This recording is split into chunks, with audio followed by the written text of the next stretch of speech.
ನಮಸ್ತೆ ಎಲ್ಲರಿಗೂ. Welcome back to Mangalore food kitchen.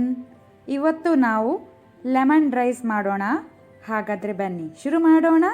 ನಾನಿಲ್ಲಿ ಪ್ಯಾನ್ ಬಿಸಿಗಿಟ್ಟು ಪ್ಯಾನ್ಗೆ 1 ಟೇಬಲ್ ಸ್ಪೂನ್ ಕೊಕೊನಟ್ ಆಯಿಲ್ ತೆಂಗಿನೆಣ್ಣೆ ಹಾಕಿದ್ದೇನೆ. ಎಣ್ಣೆ ಬಿಸಿ ಆಗಲಿ.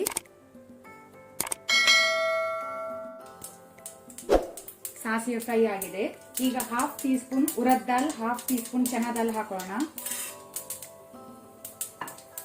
ಅದರ ಜೊತೆನೆ 1 ಗ್ರೀನ್ ಚಿಲ್ಲಿ ಹಸಿಮೆಣಸು, 3 ರಿಂದ 4 ಡ್ರೈ ರೆಡ್ ಚಿಲ್ಲಿ, ಆನಂತರ 1 ಕಡ್ಡಿ ಕರಿ ಲೀವ್ಸ್, ಒಗ್ಗರಣೆ ಸೊಪ್ಪು.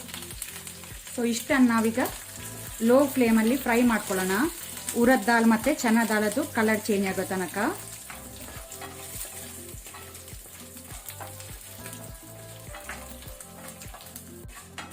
ಈಗ ಇಲ್ಲಿ ಒಳ್ಳೆ ರೀತಿ ಫ್ರೈ ಆಗಿದೆ, ಸಾಕು. ಈಗ ಸಣ್ಣ ಪೀಸ್ ಜಿಂಜರ್, ಅದ್ರಕ್ ಹಾಕೊಳ್ಳಿ, ಶುಂಠಿ. ಆನಂತರ ನಾನಿಲ್ಲಿ ಕುಕ್ ಮಾಡಿಟ್ಟ 1 ಕಪ್ ಉಂಟು ರೈಸ್, ಇದು ಆಲ್ರೆಡಿ ಕುಕ್ ಮಾಡಿ ಇಟ್ಕೊಂಡಿದ್ದೇನೆ, ಅದನ್ನು ಹಾಕೋಣ. ಅದರ ಜೊತೆನೆ ಸ್ವಲ್ಪ 1/4 ಟೀ ಸ್ಪೂನ್ ಅಷ್ಟು ಟರ್ಮರಿಕ್, ಅರಸಿನ. ಈಗ ಒಮ್ಮೆ ಇದನ್ನು ಒಳ್ಳೆ ರೀತಿ ಮಿಕ್ಸ್ ಮಾಡ್ಕೊಳ್ಳುವ. ರುಚಿಗೆ ಎಷ್ಟು ಬೇಕಷ್ಟು ಸಾಲ್ಟ್, ಉಪ್ಪು. ಆನಂತರ 1 ಟೀ ಸ್ಪೂನ್ ಅಷ್ಟು ಲೆಮನ್ ಜ್ಯೂಸ್, ಲಿಂಬೆ ರಸ.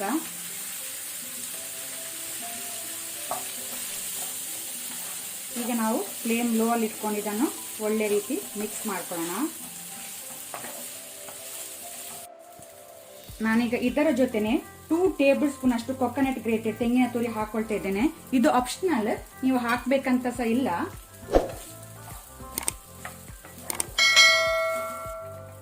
ಇಲ್ಲಿಗೆ ಇದು 2 ಮಿನಿಟ್ಸ್ ಒಳ್ಳೆ ರೀತಿ ಫ್ರೈ ಆಗಿದೆ, ಸಾಕು. ಗ್ಯಾಸ್ ಆಫ್ ಮಾಡ್ಕೊಳ್ಳೋಣ.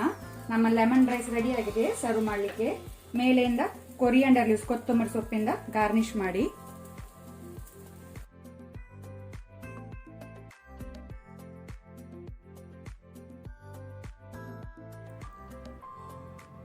ಇವತ್ತಿನ ವಿಡಿಯೋ ಇಷ್ಟ ಆದರೆ ನನಗೆ ಒಂದು ಲೈಕ್ ಕೊಡಿ. ಹಾಗೆಯೇ ಹೊಸೊಬ್ರು ಯಾರಾದರೂ ನಮ್ಮ ಚಾನಲ್ ನೋಡ್ತಾ ಇದ್ದರೆ ಪ್ಲೀಸ್ ಸಬ್ಸ್ಕ್ರೈಬ್ ಮಾಡಿ. ಈ ವಿಡಿಯೋವನ್ನು ನಿಮ್ಮ ಫ್ಯಾಮಿಲಿ ಫ್ರೆಂಡ್ಸ್ ಜೊತೆ ಶೇರ್ ಮಾಡಿ. Thank you.